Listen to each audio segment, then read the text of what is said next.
Episode 11 opens in the midst of a raging blizzard, the howling wind and snow obscuring the camera.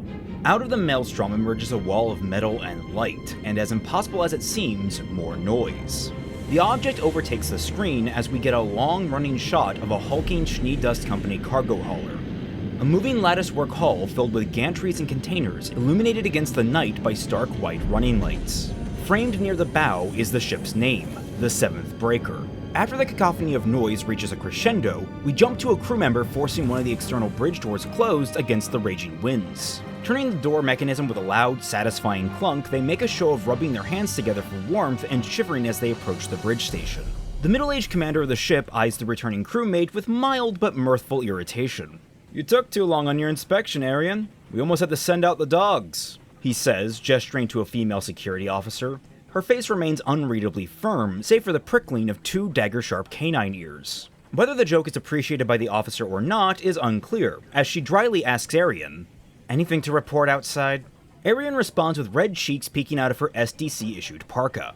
"Could barely see my hand in front of my face." She approaches her terminal, the helm where the security officer had been sitting, and retakes command of the station. She places her fingers on the control pad to log in, fumbling the code on her first try before closing her eyes, relaxing, and letting the cold seep out of her fingers as muscle memory takes over her movements. The Fauna security officer looks at the crewman and wrinkles her nose in mild confusion, but is cut short by the captain speaking. "Helm, are we drifting?" Arian flicks at her console. "Looks like the winds are picking up, sir. Heavier than we expected." "I'll correct for it." Almost silently, the entire bridge lurches to the side, throwing the crew off balance as a groan of steel and stress rumble up the hull.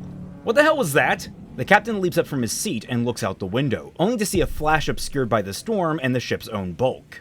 A moment later, the entire bridge crew feel and hear the resulting boom through the floor. The security officer, scrambling at her console, cries out, "Sir, aft cameras offline!" The commander spins back towards her in a panic. "All of them?" There's another rocking explosion and he turns to Arian to yell, "Helm, have we hit something?"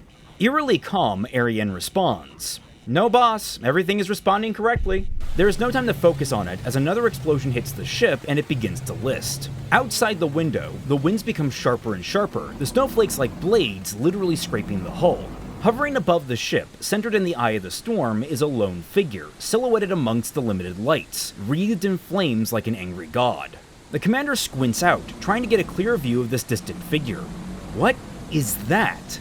The chief engineer shouts, "Sir, we've lost primary propulsion in 3 of the grav wells. We're limping."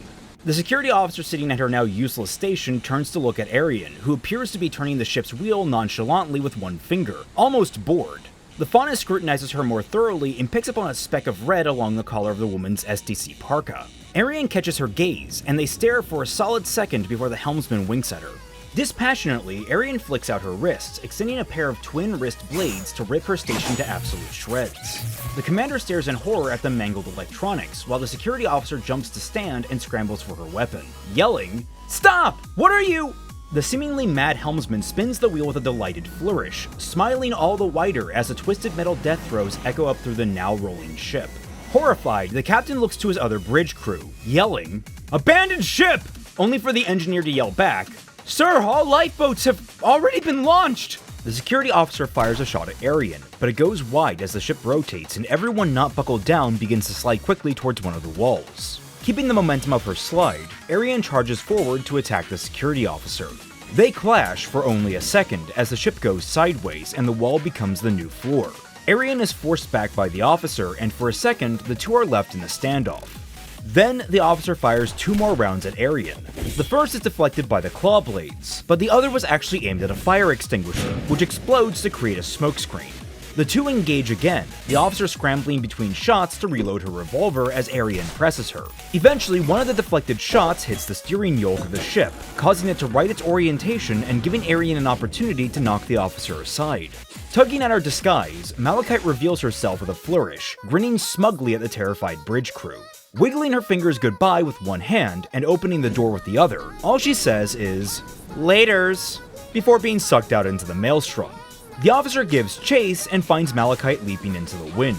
She tries to line up one last shot, but just as the bullet is about to hit, Malachite vanishes in a blur of speed. The officer watches the empty space in horror as the ship continues its crash. Above the ship is Cinder, holding Malachite in her arms, watching as the 7th breaker plummets to the ground below. Malachite leans into the bridle hold. She exclaims, "Oh, my hero, thank you for saving me." Cinder very coldly replies, "Shut it." And the two watch the ship descend into the storm. It crashes bow first into the icy plateau below with a sickening, rippling crunch through the earth. A shockwave of snow and dust wafting out in all directions as it comes to settle. We cut away to Watts' base of operation where he's typing away at his network of scrolls. Aside from his main monitor, several monitors sit to either side of him, each one portraying security footage of different notable locations and people in Atlas, including Ironwood, Robyn, Sleet, and Camilla, among others that it cycles between. One of the scrolls ping and he's quick to check it, brow raising in confusion. Seismic activity? Intrigued, he slides the information onto his main monitor and begins typing away. After only a few moments of working, his eyes blink wide and he stands. Oh, for the love of, what has that idiot done now? On screen, we can see the grainy security recording of one of the surviving cameras on the SDC ship, which caught a glimpse of Cinder and Malachite flying through the tornado during their escape. Sneering, Watt swaps all of his monitors over to further analyze the footage, and in the process misses a monitored Roman Torchwick look up at the camera observing him and Neo, and tilts his head in a very Ozpin-like curiosity. With all of his visuals actively focusing on the footage of Cinder, Watts' mood only sours. He falls back into his chair, scouring over image after image of Cinder before, during, and after the crash, all in low, grainy quality but clearly not as careful as she had attempted to be with her plan. Putting a hand to his head, Watts mulls over his options. Subtle as always. Uncurling, he goes to close the files. Instruction: not a bet. His fingers linger over the close key, but he hesitates and glances over at the shadows of the ramshackle server farm. With a resigned sigh, his finger moves away from the close icon. How is it that I am always the one cleaning up someone else's messes? Best to nip this in the bud quickly. His finger trails down and hovers over a large icon marked Delete Logs and presses it. All at once, the video files of Cinder begin to dissolve, turning into nothing but static after only a short moment. The camera pulls back as this happens, and we use the static as a focal point when we fade transition to Ironwood grimacing at the corrupted video playback. A pale hand comes slamming down on the desk, though Ironwood doesn't even flinch, merely looking up at the owner with a fixed stare. Jock looms over Ironwood and his desk, face screwed tightly in rage. "What have you been doing up here? That ship was supposed to be escorted. Not only that, but it's taken an entire day for anyone to realize it's crashed." Ironwood locks into a stoic facade, keeping his voice measured. "You were appraised of the limited escort weeks ago, and you'll remember it's only because they failed to make rendezvous with our local forces that we even knew it was off schedule." Jox leans in closely, snarling, "That doesn't help me, James!" And Ironwood replies, "The huntsmen we can spare are already en route to secure the area." Jox is not appeased by this. "Oh, and I suppose you'll also be reimbursing me for all of the lost product? Scalpers have had hours to pillage the ship. There's already reports of my goods being pawned off on the black market. I'll be surprised if there's anything left by the time your tin soldiers get there." Rubbing his brow, Ironwood finally pushes back. "Take it up with your insurance." This only causes Jock's face to scrunch even further.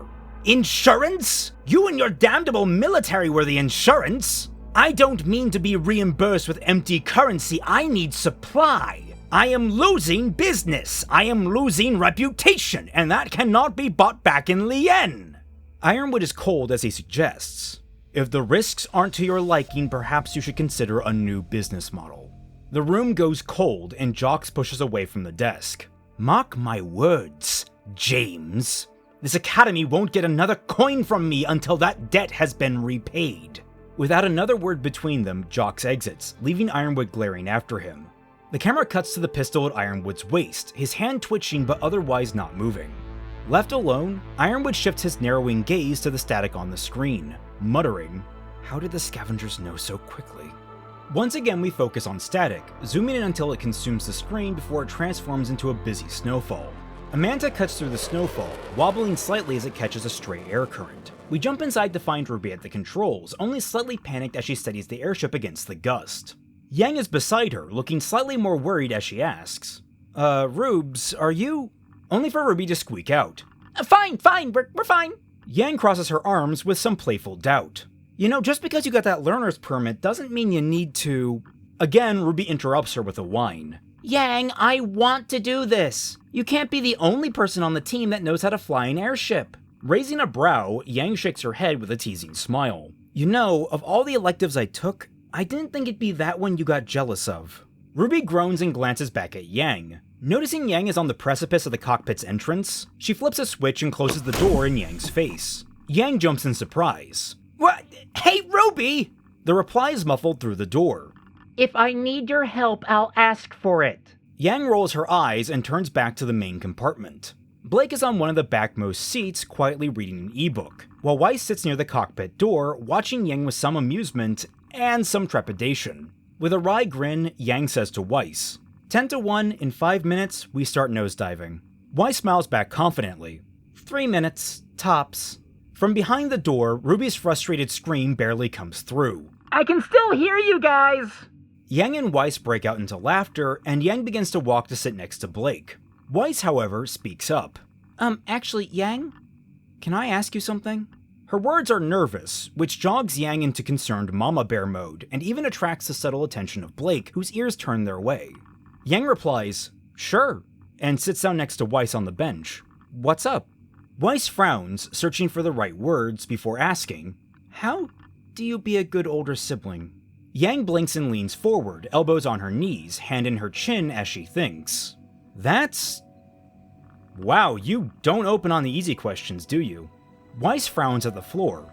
I mean, if it's too... Yang waves her hand to cut Weiss off. No, it's fine to ask. I'm flattered, actually. Yang grows quiet, averting her eyes to the cockpit.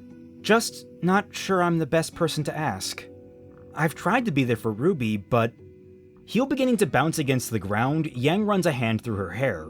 Sometimes I think I've been more trouble than I'm worth for her. Across the way, Blake's ears fold flat against her head, but only for a moment. Weiss nudges Yang's side, comfortingly. RWBY adores you. I know she does. I wouldn't have asked you for help if she didn't. Yang raises a brow. I don't know how to take that. Weiss rolls her eyes. It's a compliment, you knucklehead. Yang raises her hands defensively, but is interrupted as the ship begins to list noticeably. The cockpit door flies open, and RWBY's panicked voice comes rolling out. Yang, a little help? Yang blinks at the door and starts moving towards it, saying back to Weiss, I think you won the bet. Let's pick this up after the mission. The list gets more pronounced as RWBY whines. Yang! And the door shuts closed behind the older sister. After a few seconds, the airship rights itself, and Weiss relaxes into her seat, having been braced for anything. It might not be best to idolize their relationship. Weiss perks in surprise as Blake walks up to her, having stowed away her ebook. Weiss narrows her eyes back angrily. Excuse you, that was a private conversation? Blake stares at Weiss flatly and wiggles her ears. After a moment of locking eyes, Weiss huffs while Blake smirks. Blake sits down next to Weiss, and Weiss asks, What do you mean? She looks towards the door. They seem so... happy. Blake smiles softly, also looking to the door. It's never going to be the same. Everyone's relationship is different. Weiss frowns and sarcastically replies, No, really. Sighing, Blake powers through. I mean, you're probably not going to wind up with the same relationship those two have. You can't force that. Weiss slumps back into her seat, mulling over the words. I know, but this whole time I feel like... No. I have been a bad older sister. Whitley and I have never been on the best of terms, but I left him all alone when I went out looking for Winter. Eyes rising to the snowfall outside the window, Weiss becomes distant. I'm scared he hates me. Absorbing Weiss's words, Blake hums and thinks it over.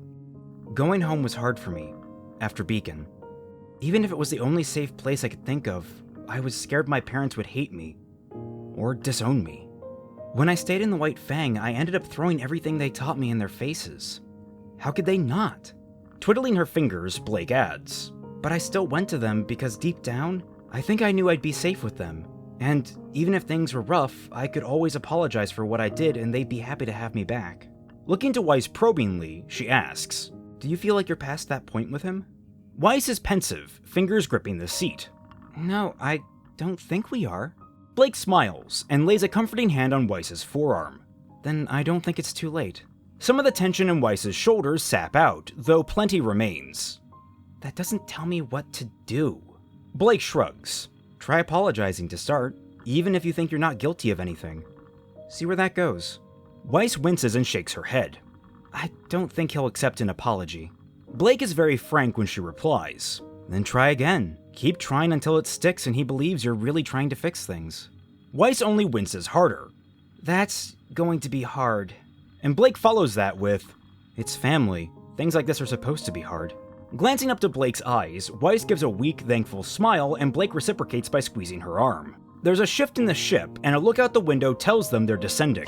The door opens and Yang pops out, yelling back. Slow and steady, no sudden motion. There's a jolt through the ship, and Yang glares at the pilot's seat as she stumbles. You did that on purpose! Ruby's voice comes through clear. I can neither confirm nor deny that statement. Yang sighs, and when she returns to Weiss, she's surprised to see Blake. Brow raising, she asks, we're about to land? Everything alright out here? Smiling, Weiss stands and brushes off her skirt. Just getting some perspective. Connecting the dots, Yang says, Oh, good. After an awkward, lingering moment, she continues. So, yeah, ready up. This content and the rest of the content on Celtic Phoenix is brought to you by the wonderful people supporting the channel through Patreon. For just $1 or more, you can gain access to the Tundra Discord server, where you can interact with me and a whole host of my fellow internet colleagues, such as the other members of Team Frostbite and the Team Jacked podcast. Become a part of our regular bad fanfiction nights that happen every Friday night at 10 PM Eastern Standard Time by joining our chat and adding your commentary to the reading. You can also join by becoming a member of the Celtic Phoenix YouTube channel, with the additional bonus of gaining access to a bunch of sweet emoticons during every one of our streams, such as the Team Jacked podcast, which airs every Wednesday at 6 PM Eastern Standard Time. But if either of those are too much for you, you can always subscribe to the channel, enable alerts, like this video, and share it around to all your friends. Thank you all so much for watching, and we now return you to your regularly scheduled fixing. We cut outside as the Manta gradually descends, with only the barest of wobbles towards the scar-like crater made by the SDC cargo ship. The ship itself landed crooked at a 30-degree angle along its length, and while the whole body is twisted and mangled, the damage is most serious where the belly dragged along the rocky plateau. The front 5% of the ship, the bow, hangs over the cliffside, casting a precarious pall over the recovery efforts. Other Mantas have begun to descend on the wreckage, most landing like RWBY along the perimeter of the site to cut off the congregation of civilian hover trucks and cars that have arrived to pillage the crash. The remaining Mantas give chase after some of the trucks that manage to flee into the tundra, as well as the odd retrofitted civilian airship. From the cockpit, RWBY is deep in focus, taking them in for a smooth landing, though she's distracted by a glimmer of green at the corner of her eye. There's just enough time for her to glance at the glimmering green speck racing off after one of the fleeing airships, both tailed by another Manta. RWBY's good mood sours and she shakes herself out of it, bringing them all the way down. Landing gear pops out and the Manta comes to a rest on a flataway not too far from the lip of the rocky scar where the ship has come to rest. Manta parked, Team RWBY steps out into the snow and surveys the site. The lengthy trench is surprisingly colorful, exposing several layers of dirt typically hidden beneath the snow, each of which contain different mixtures of vibrant rock and sediment that contrast strongly against the icy layer above and the stark colors of the crashed airship. Adding to it are a number of fissures that have cracked open underground streams, which have begun to drain down into the miniature canyon towards the cliff face. Around them, commotion can be heard as the Huntsmen are hard at work routing any of the scavengers that haven't managed to flee, leading to doomed attempts to escape, quick surrenders, or even the rare violent resistance. Grim too begin to play a factor, either burrowing up from the ground or some rushing out of nearby caves thanks to the sharp spike in negative emotions from the wreck. RWBY slips on her goggles as the entire team draw their weapons, excitedly saying, Straightforward job, ladies! Kill Grim, apprehend crooks, and secure whatever's still in the ship. Let's get to it!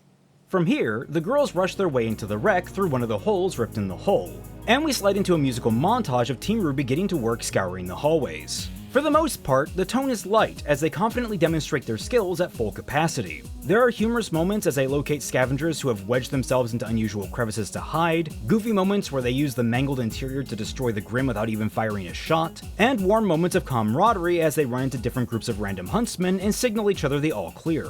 The montage ends with the girls atop the spine of the cargo ship, as Yang closes the door on a transport that pulls away into the sky.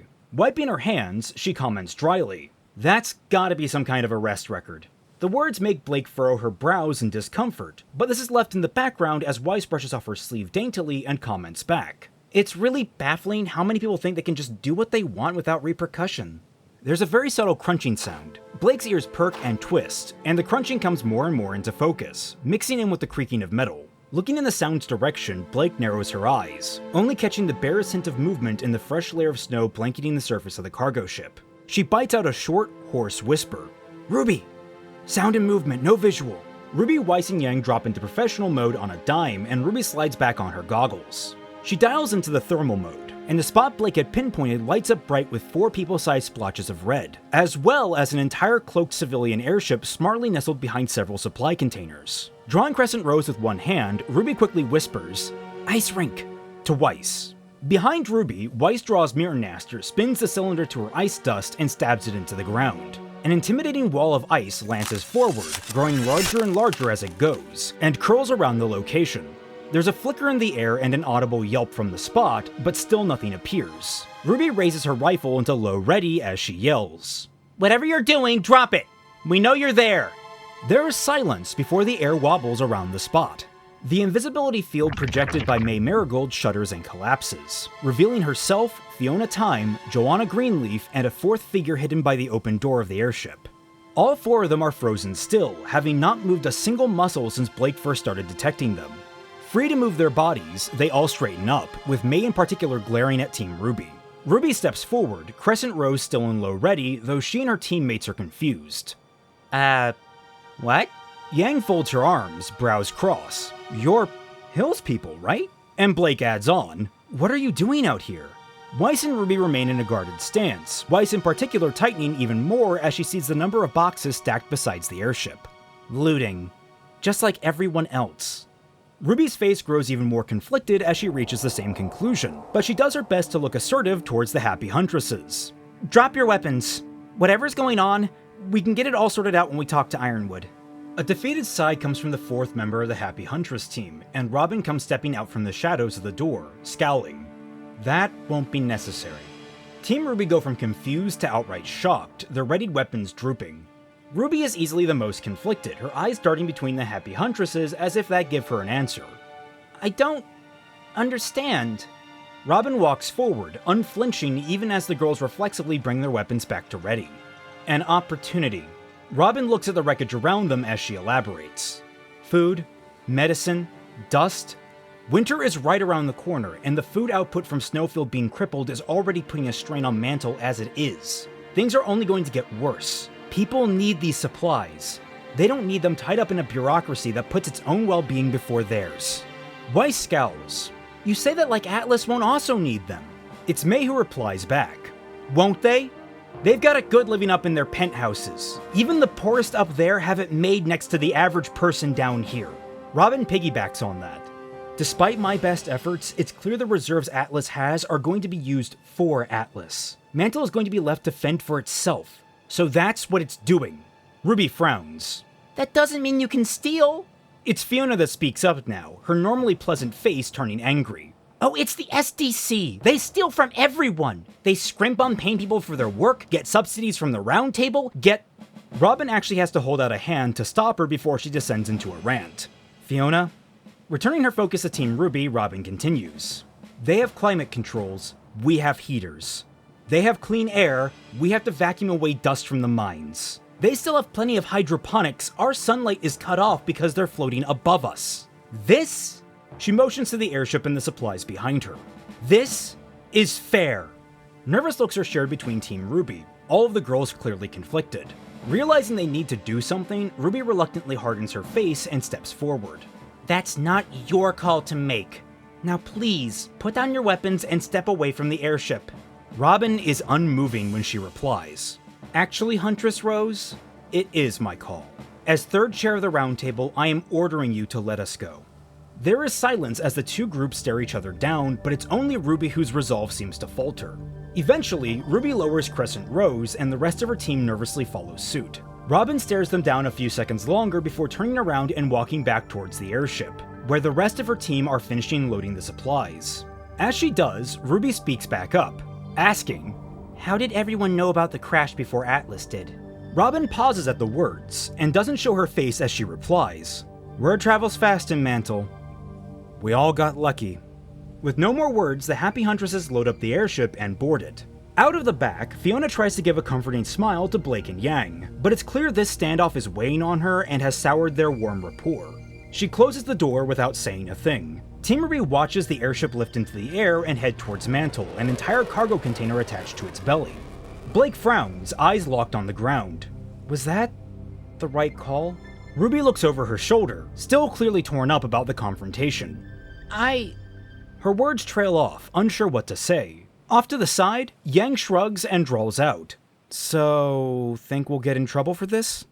The other three look to her, somewhat annoyed, but worried, and we cut to black, ending the episode.